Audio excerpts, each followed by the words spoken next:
today's program, we continue our special series, Hearts and Minds Uplifted, a collection of short articles from the book of the same title. These stories by authors from all walks of life illustrate the tremendous personal growth that can be achieved by cultivating one's character through practicing Falun Gong.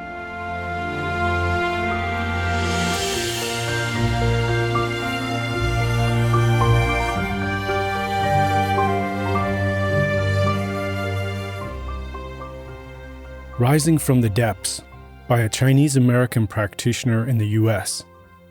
I'm a 26-year-old man, and I want to talk about my experiences after I began practicing Falun Dafa.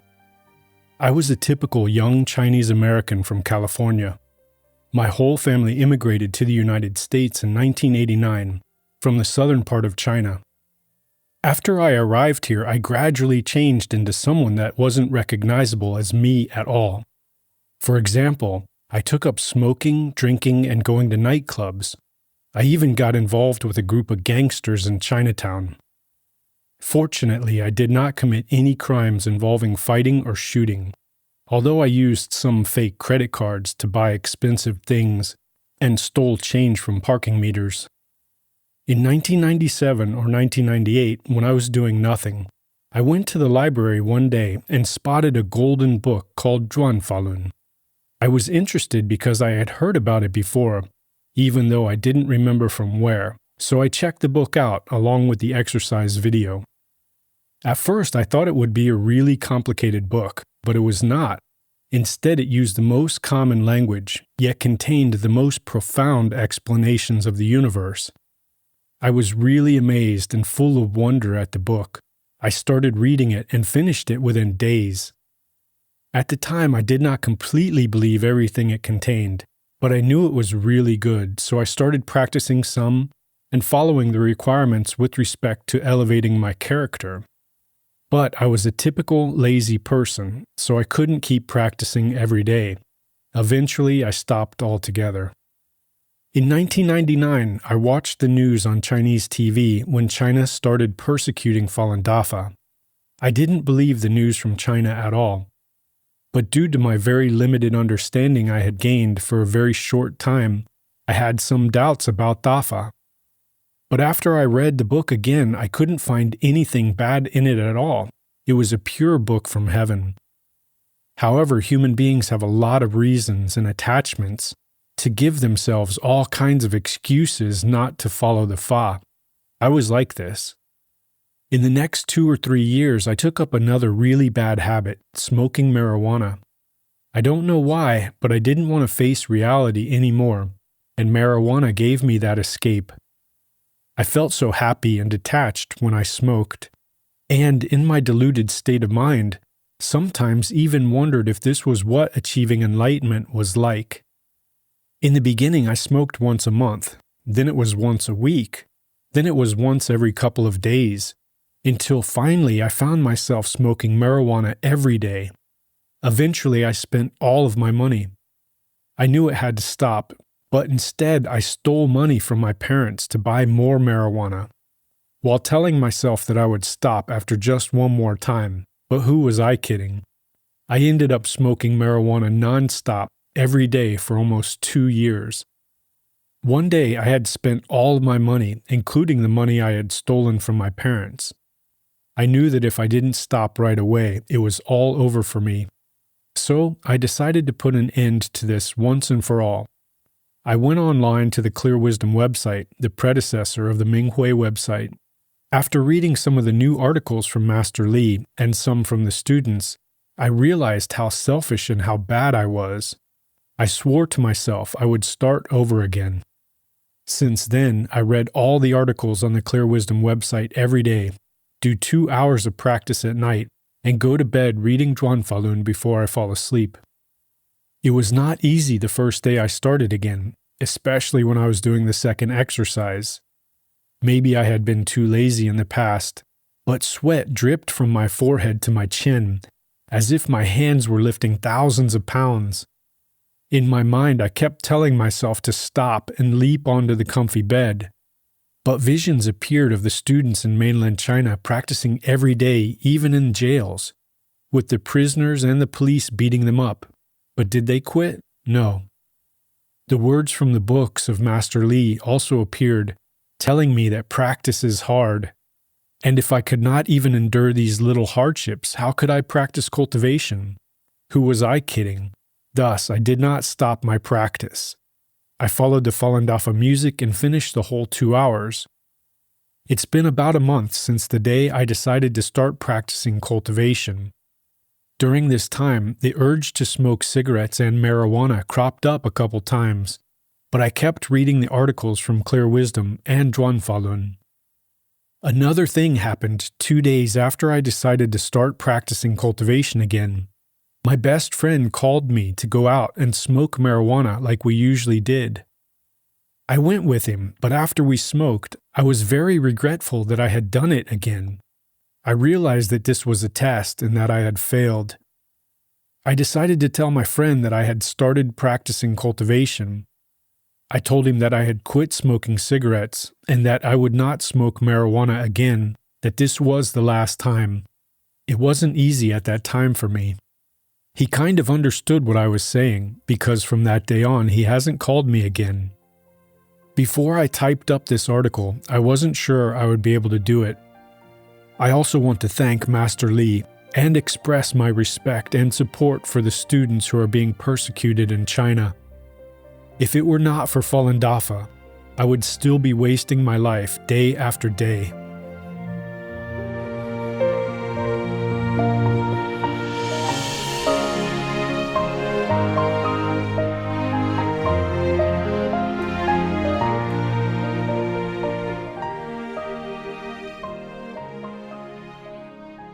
Stories of Young Beibei from China, by a practitioner in China.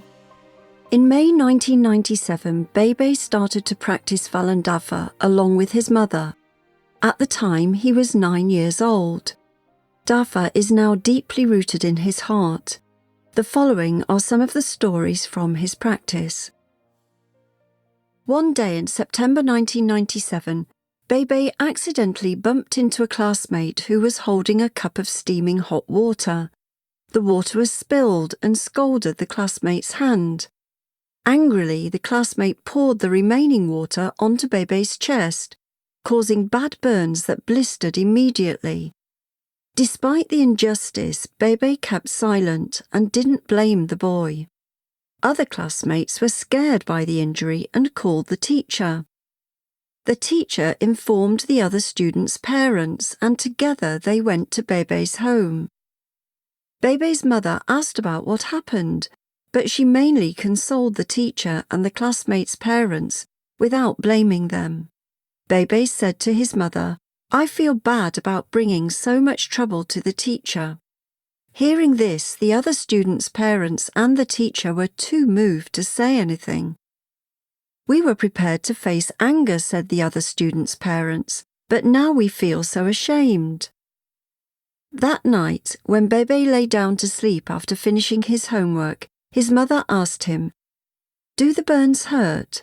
"No," answered Beibei. To a cultivator, one thought is often the difference between a good or bad outcome. The next morning, the blisters had disappeared, and the skin looked normal. After that, the troublemaking student was no longer as badly behaved as before. In 1999, Beibei was attending his second semester of middle school. He ranked among the top 5 in the middle school entrance exam.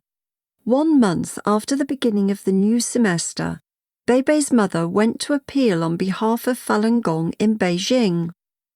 Afterwards, Beibei and his father also appealed. They were arrested and the 3 family members were sent back home on the same day. Beibei's father was sent to a labour camp, while he and his mother were taken to the local 610 office. Seeing the sad look on his mother's face, Beibei encouraged her by saying, "Mom, don't worry, I'll go to school all the same. But you must not write any statements promising to give up Falun Dafa." This shocked everyone in the room. His mother was sent to a detention centre. It is hard to imagine that an 11-year-old child would be forced to live alone. Although he had never been to his grandmother's house before, Bebe took the bus there alone and brought his grandmother back to his home. Arriving back in school, the principal and the teachers talked with him one by one, urging him to give up practicing Falun Dafa. Bebe said, "I should not lie." Under pressure, his teacher said sternly, "You'll be expelled if you don't write the promise." Bebe, however, remained firm in his faith. At home, Bebe's grandmother and many other relatives anxiously tried to persuade him to write a fake promise to stop practicing. But Bebe firmly insisted that following truthfulness, compassion and forbearance, and striving to be a good person were not wrong. He refused to speak any lies against his conscience. Over the last 3 years, the persecution of Falun Dafa practitioners by the Chinese Communist regime has continued to escalate. Bebe has been forced to live without the care of his parents and has borne tremendous hardship. On December 5, 2001, Bebe's mother was arrested again for distributing materials that expose the truth about the persecution of Falun Gong. His father was still in a labour camp. The police officers brought his mother to their home, ransacked it and stole a computer and other materials. His mother was handcuffed as Bebe watched. They sent Bebe's mother to a detention centre, leaving Bebe without his parents once again. The neighbours all knew that Bebe's mother was a good person, so they helped to look after Bebe while she was being held in the detention centre. Once Bebe went to visit his mother, and he comforted her by saying, "I am fine, neither hungry nor cold." His mother relaxed a lot in her heart and became more determined in the jail.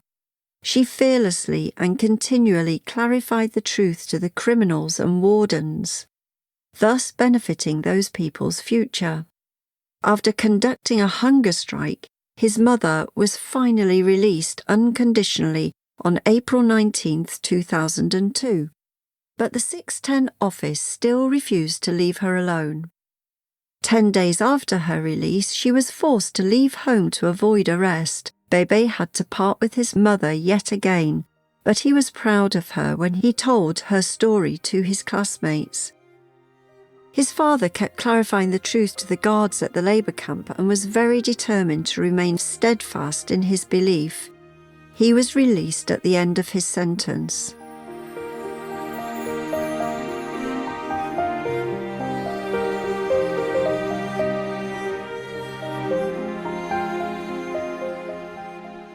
Why I chose to practice Falun Dafa, the experience of a doctor of Western and Chinese medicine and former researcher of Qigong and acupuncture, by a Chinese practitioner in Japan. I obtained my bachelor's degree from China's Western Medical Science University and my master's degree from the Chinese Medical Science Research Institute.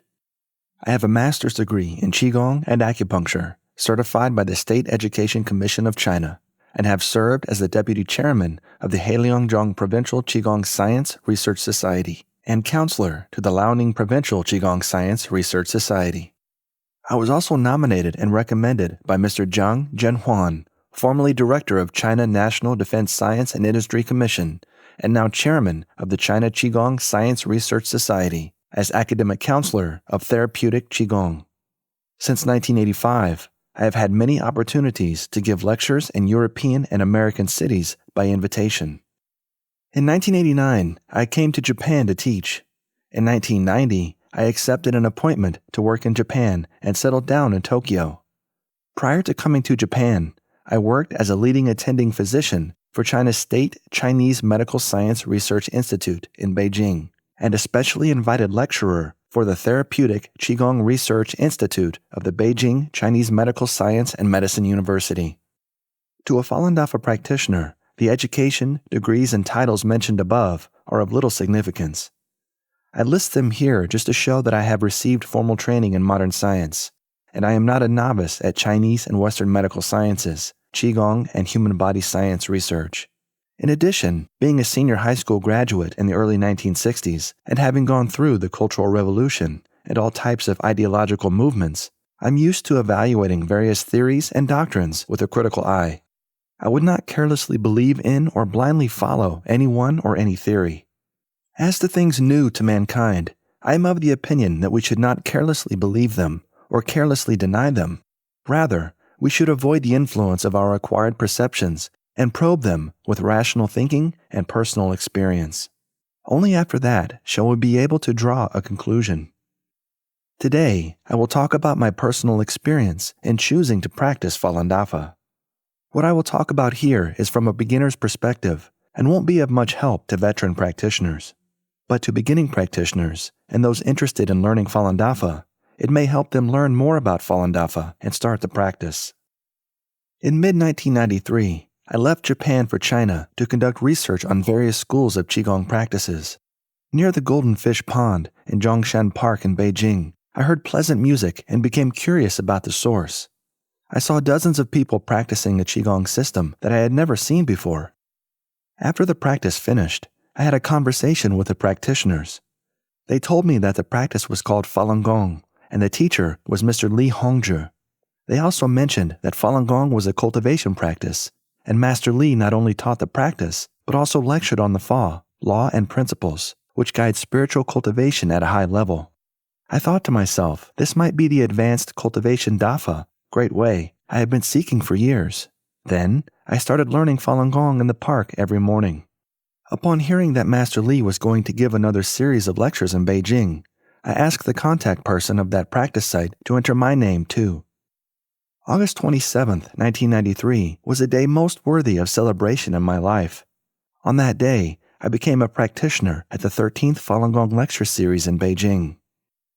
During that period, every evening I went to attend the lectures given by Master Li at the number 27 Beijing Locomotive Factory, way outside the city proper. Returning home after the third lecture, I practiced the fifth set of exercises for 30 minutes and felt light and comfortable all over my body, with no numbness or pain when doing the cross-legged meditation. That was the first time I physically experienced the great power of Falun Dafa. Before I attended the lectures, when I practiced lotus sitting for up to 30 minutes, I would feel swelling pains. In the past, I had been involved in human body supernormal capability research conducted by China's science and technology communities.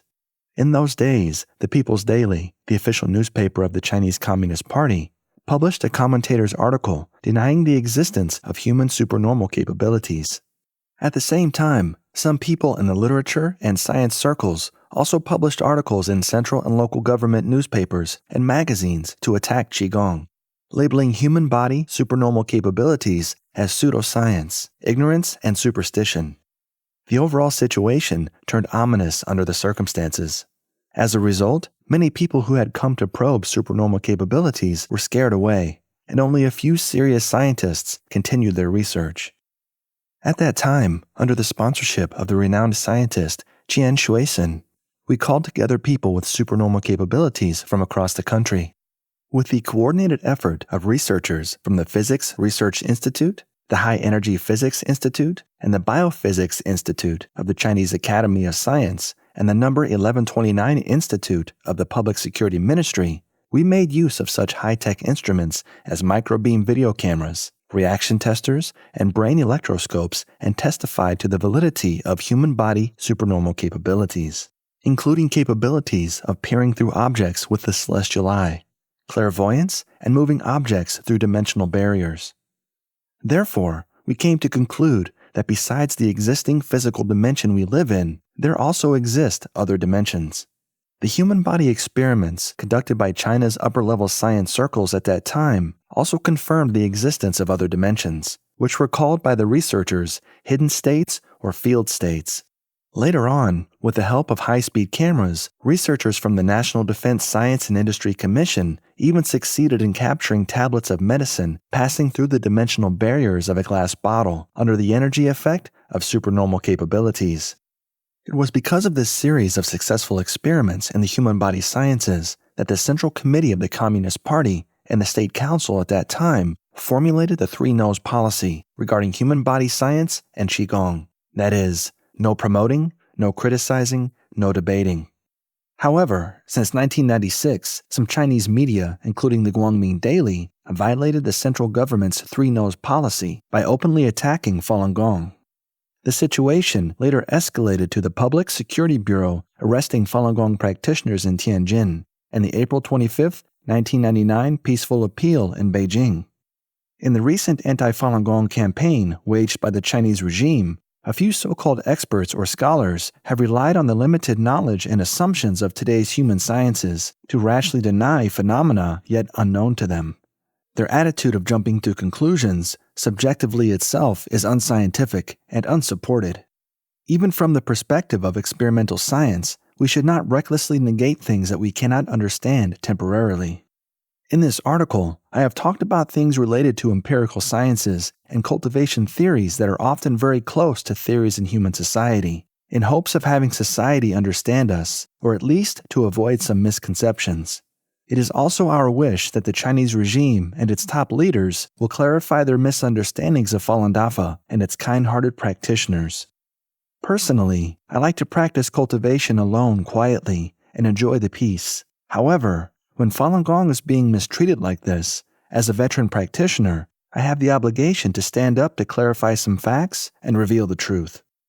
Recently, the People's Daily carried a commentator's article accusing Falun Gong of amassing wealth. This is totally groundless.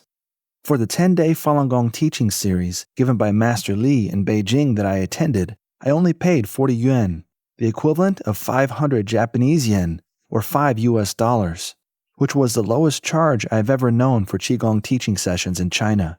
Even now, I still have the completion certificate issued at that time with the cover signed by the China Qigong Research Society.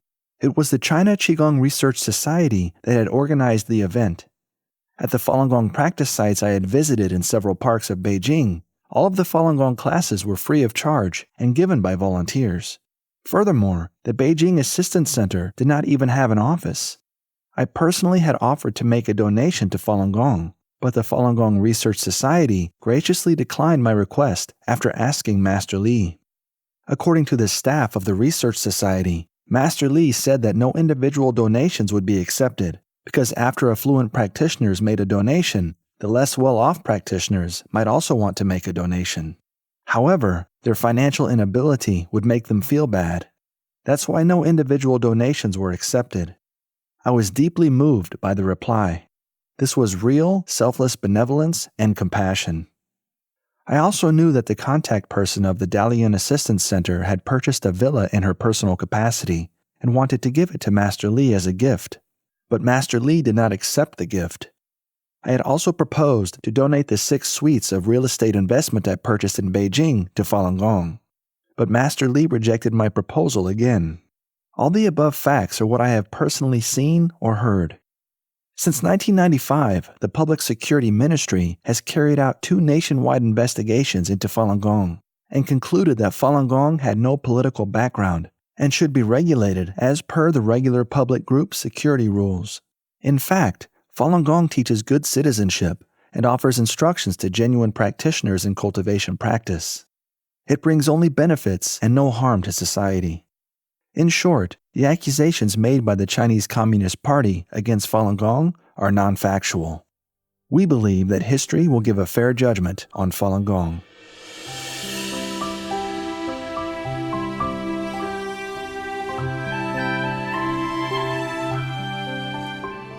Thank you for listening to Hearts and Minds Uplifted, a special series brought to you by Minghui Radio.